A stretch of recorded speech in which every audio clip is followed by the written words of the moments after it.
ইস, আকাশটা কি সুন্দর না? হ্যাঁ, আর এখন আমি চলে আসলাম হচ্ছে এই ২-৩ ধরে কি করলাম তার একটা ছোট্ট ফিডব্যাক নিয়ে।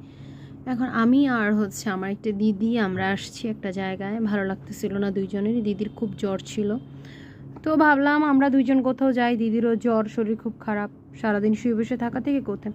তারপর আমরা সেই জায়গায় গেলাম, গিয়ে খাওয়া দাওয়া করলাম করে তারপর আবার আরেক দিন আমরা কি করলাম, গতকাল গতকাল সেই আমরা আমাদের কুমিল্লারই একটা জায়গা গোমতী নদী, সেখানে আমরা গেলাম। যেখানে মানে এই জায়গাটা খুবই ভাল লাগে আমার, এই রাস্তাটা চারিদিকে একদম এত শহরের মতো কোলাহল নেই সেইখানে। তারপরে হঠাৎ করে রাস্তায় আমরা দেখলাম আখ, আমরা আখ কিনলাম, যাকে অনেকে বলে ইক্ষু।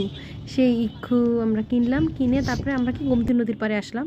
গোমতী নদীর পাড়ে এসে খাইলাম দিলাম খুব মজা করে, দেখতেই পারছেন আপনারা।